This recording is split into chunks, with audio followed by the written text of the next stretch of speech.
Hi everyone, it is Atia at Booking In with Atia. Welcome back to my channel. Today we're going to talk about the 24 books on my backlist TBR that I want to get to and read finally in 2024. Before we get started, make sure to hit the subscribe button if you aren't already subscribed and click the notification bell so you're notified every time I upload a new video. Alright, let's jump into it. I have this stack of books behind me and it's separated into sections. So I think I'm going to start with the biggest section first, which would be the sci-fi, fantasy, speculative fiction, and then we'll go into all of the other genres and categories that I've separated this backlist TBR into. Okay, so first up we have The Song of Wrath by Sarah Raleigh. This is the second book in the Bones of Ruin trilogy. This trilogy follows a young black girl in Victorian era Britain. It is a historical fantasy. She was in the circus because she has this special talent of not being able to die, and when we meet her, she is trying to figure out exactly where she got this power, how she got this power, because she doesn't remember anything of her past. She just remembers waking up one day and being unkillable. I'm so looking forward to this. I don't know what's taking me so long to read the sequel because I absolutely thoroughly enjoyed the first book, and the third book comes out later this year, so I really do need to get into it and finally read The Song of Wrath. Next up, we have a crowd favorite, which is A Song of Wraiths in Ruin by Roseanne A. Brown. I have heard such good things about this book. What I know about it is that it is an African-inspired fantasy. We follow two characters, a boy and a girl, and I believe the girl is the crown princess. Yeah, and her mother has been assassinated. She needs to marry someone so that she can take the throne, but her plan is to kill whoever she marries. And there is a boy whose sister has been taken by wraiths, and in order to get his sister back, he makes a deal with the wraiths to kill the crown princess. So he enters a competition, kind of like, think of The Bachelorette. He enters a competition to win her hand, and it is them essentially plotting to kill one another. That is the synopsis. Then we have another sequel, The Merciless Ones by Namina Forna. This is a sequel to The Gilded Ones, which is another fantasy. It deals with feminist themes. We have this society where girls are essentially bled, like they're cut to see if their blood is pure. So if their blood runs red, then they're like deemed okay, but if their blood runs gold, they're deemed impure and essentially like killed. But our main character is able to escape that fate in the first book, and she goes and is trained in like battle, and it's just really interesting. I loved the first book, so I am once again excited to jump into The Merciless Ones. Then we have She Who Became the Sun by Shelley Parker Chan. This one is about a girl who, yeah, it's 1345 in China under a harsh Mongol rule. We have a girl who has essentially been told her entire life that she is worthless simply because she is a girl, and so she takes on the persona of her deceased brother to go into the military, and that is all I really know about this one. Again, this is another one where I've heard nothing but great things, and I finally just need to take the plunge and jump into it, especially because I have an ARC copy of the sequel, so I need to read this one so I can get on to the ARC copy. Next is The Blood Gift by N.E. Davenport. If you haven't got the theme of this section, it's a lot of sequels. So this is the sequel to The Blood Trials. This follows our protagonist, Akenna, who is part of this very white society that deems magic to be bad. They essentially go after people and are essentially ethnically cleansing magical people, and she has magic. She was told by her grandfather to hide her magical abilities. Her grandfather was recently assassinated, and so she goes into the army and is trying to, well, not really the army, like their military, and is trying to ascend the ranks so she can find out who exactly assassinated her grandfather and seek revenge. Again, another first book where I absolutely loved it and am looking forward to the sequel. We have The Bronzed Beast by Roshani Chokshi. This is the third book in the Gilded... The Gilded ones? The Gilded Wolves? I think it's The Gilded Wolves. Ooh, I really just forgot the title of that first book. But yeah, I just need to wrap up this series. This is the last book in the series. I don't know what's taking me so long. I just need to wrap it up so I can wrap up the series. This follows a group of teenagers. I forget what period of time we find them in, but we're in Paris. They each have some kind of talent or ability, and they are hunting for a certain type of treasure. I probably need to refresh my memory on the first and second book before going into this one, because it has been a while since I read the first and second books, but I remember really enjoying it and really enjoying where it left off in the second book, and just, again, need to finish up this series. I don't know why I'm procrastinating. The Battle Drum by Sarah El Arifi. This is the sequel to The Final Strife. We live in a world where there are, I think, you have blue-blooded people and red-blooded people, and it's a hierarchy based on blood. In the first book, we meet a daughter of... She's not the queen. She's not called the queen, but she's high up there. We meet the daughter of this person, and she's hiding the secret that she is not of the blood that is the highest in the hierarchy. And then we also meet another character who is of that blood, and she is trying to take over, and there's a little bit of a romance between them. There's definitely a better synopsis out there. I just don't know how to describe it without giving spoilers, but I absolutely loved the first book. And again, procrastinating because we have a title and a cover for the third book, so I really need to read this before the last book in this trilogy comes out. Next up, we have the start of a series that everyone has great things to say about this series. Like, people love this series. They stand 10 toes down on this series, and I just need to get into it, and that is Jade City by Fonda Lee. What I know about this one is we have two warring, I guess, clans, you can say, all trying to monopolize Jade, and Jade has the ability to give you special abilities or heighten the abilities that you have. Political intrigue, a little bit, I don't want to say mafia, but it's giving like mafia feels, and that's all I want to know going into it, because I've heard amazing things, and I've read a novella by this author and I really enjoyed their writing, so I'm looking forward to jumping into Jade City by Fonda Lee. Another one that people absolutely love, and one that I'm a little bit terrified of, but I know it's going to be spectacular because I loved this author's series, and that is Babel by R.F. Kuang. Do I even need to give a description for this? We have dark academia, we have commentary on colonialism and imperialism. I just need to do it. As you can see, I have a bookmark in it. There was once upon a time where I was ready to jump in, and then I did it. But yeah, this is on my list. It will be read this year. It will be read this year for certain. I am for sure going to do it. Okay, two more in the science fiction fantasy section. This one is the conclusion to a series that I have absolutely loved, and that is A Sky Beyond the Storm by Saba Tahir, and this is the fourth and final book in the An Ember in the Ashes series. This one follows a world inspired by, I believe, the ancient Roman Empire. We have a caste system.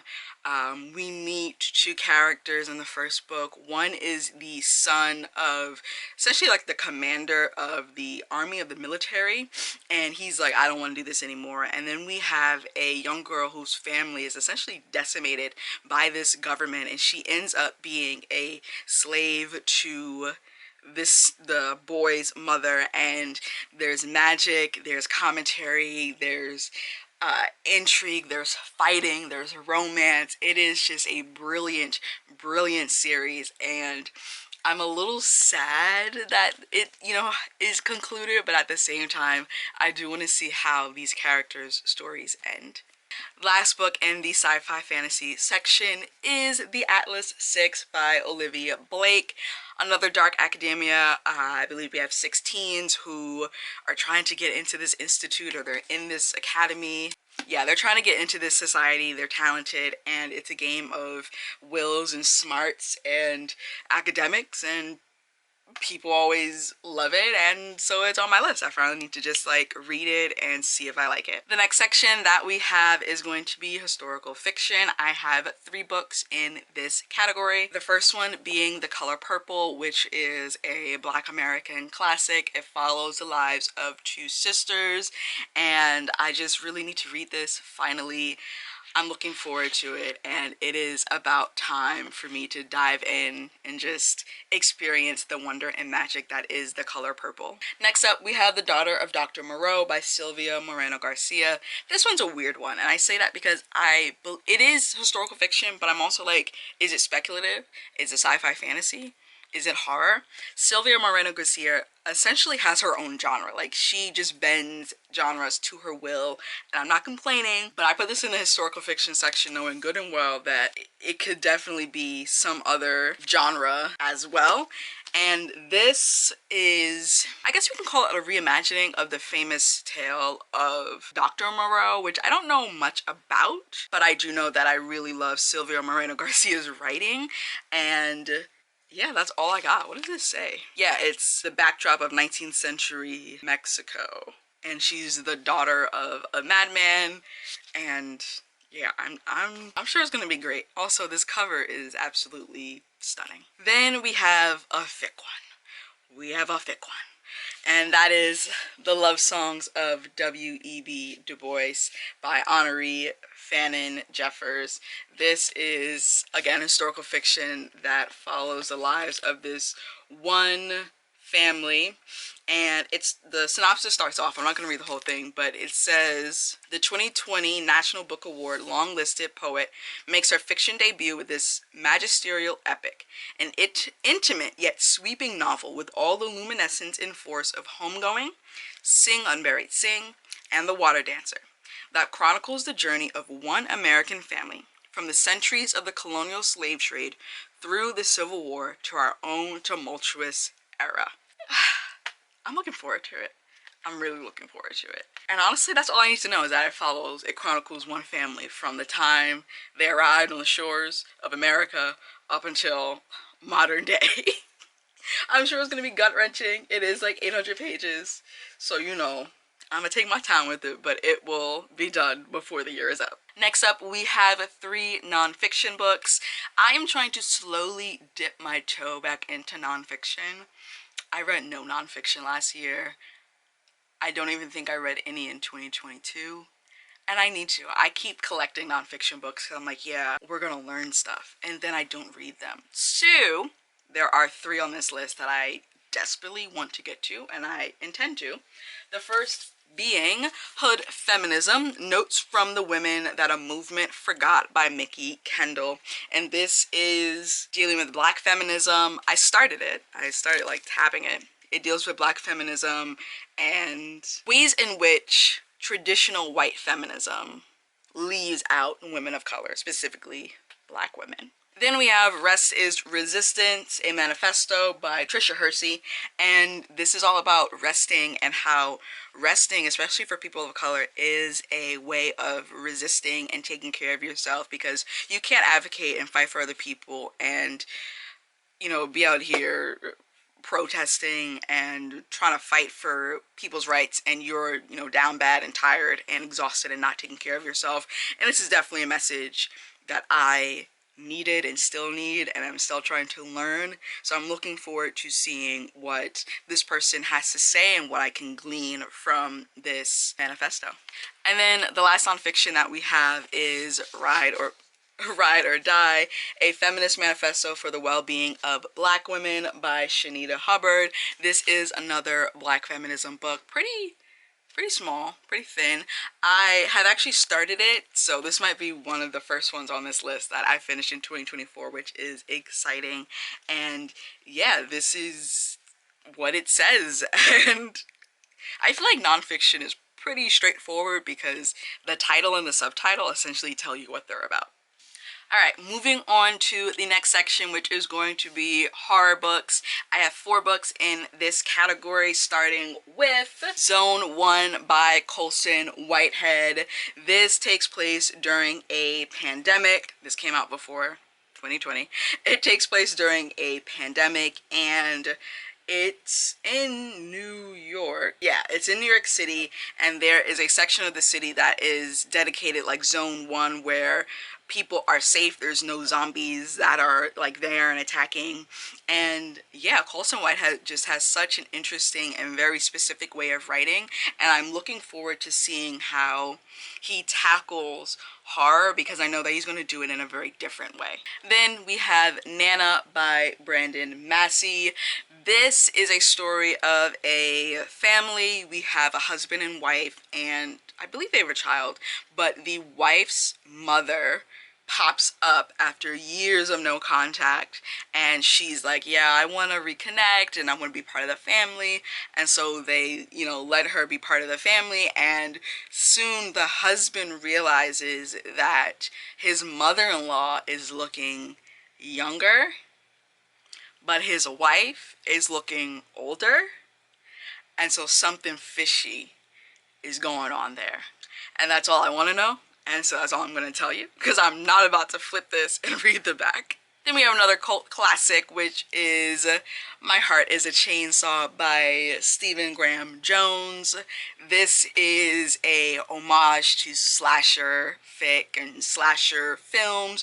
We follow, is her name Jade? Yeah, Jade Daniels. She loves slasher films, and she is convinced that her town is experiencing slasher film-like conditions, but of course no one believes her, and she's like, hello, how can we not see this? And yeah, this is actually the first book in a, is it a trilogy? Do we have 3 books? Yeah, I think it's a trilogy. I'm not sure if the 3rd book is out yet or it's coming out this year. And the last horror book that we have is Our Share of Midnight by Mariana Enriquez, translated by Megan McDowell. I don't actually really know what this is about. Like, I'm sure I did when I bought it. I was excited, hence why I have it in my hands. But yeah, so it says, a woman's mysterious death puts her husband and son on a collision course with her demonic family, and the first novel to be translated into English by the International Booker Prize shortlisted author of The Dangers of Smoking in Bed. The most exciting discovery I've made in fiction for some time. Okay, I'm intrigued. Demonic family, oh, that is something. All right, and then the last category is books that I don't really know what genre to put them in, so I just put them in a genre of other. And the first one being The Street by Ann Petrie. This is, I kind of want to call it a Black classic, because that's what it feels like. So it says, The Street follows the spirited Judy Johnson, a newly single mother whose efforts to claim a share of the American dream for herself and her young son meet frustration at every turn in 1940s Harlem. Opening a fresh perspective on the realities and challenges of Black, female, working-class life, The Street became the first novel by an African-American woman to sell more than 1 million copies. Also, I really love this cover, and I love, this isn't the original cover, but the rest of her novels have very similar covers because they were redesigned. And after I read this one, and if I like it, I do want to start collecting her books in these covers, because I find them to be just so gorgeous and decadent, and simplistic but also brilliant at the same time. Next up, we have another one that's been on my physical TBR for way too long, and 2024 is just the year where it needs to happen, and that is Girl, Woman, Other by Bernardine Evaristo. This is another author where I've heard such great things about their writing, specifically this book. So if I read this book, well, I am going to read this book, but if I love it and enjoy it, then I'll also probably begin collecting their works as well. It is a magnificent portrayal of the intersections of identity in a moving and hopeful story of a group of Black British women. Girl, Woman, Other is populated with unforgettable characters, from a lesbian playwright to a jaded school teacher to a non-binary social media influencer. Sparkling witty, centering voices we often see othered, and written in an innovative, fast-moving form, this is a polyphonic social novel by a masterful writer who has finally been lauded at the level she has long deserved. How can you not want to read this after hearing that synopsis? And also, I just love the cover. It feels very collage scrapbooky. And the last book on this list is Patsy by Nicole Dennis Benn. This follows the story of a mother and a daughter who, the mother left Jamaica and she left her daughter with her father, and so it's the mother's experience leaving and discovering herself in America, and then we also follow the daughter as she's becoming a teenager, and they're both discovering their sexuality and discovering themselves, and it is also them reconnecting at some point via, do they reconnect? Spending more than a decade as a mother and daughter ultimately find their way back to one another. So yeah, it's their, not simultaneous, because when we're talking about the daughter, it's not the same time as the mother leaving. So, but it's both them just coming to grips with who they are, separate from one another, and dealing with being apart, and how can they reconnect and be a mother and daughter duo when they're on two different continents and they've been essentially estranged for so long. But yeah, those are the 24 backlist books that I want to read in 2024. Thank you so much for watching this video. If you liked it, make sure to give it a huge thumbs up. Comment down below, what are some books that you already own that you are determined to read in the year of 2024. Make sure to hit the subscribe button if you haven't already, and click the notification bell so you're notified every time I upload a new video.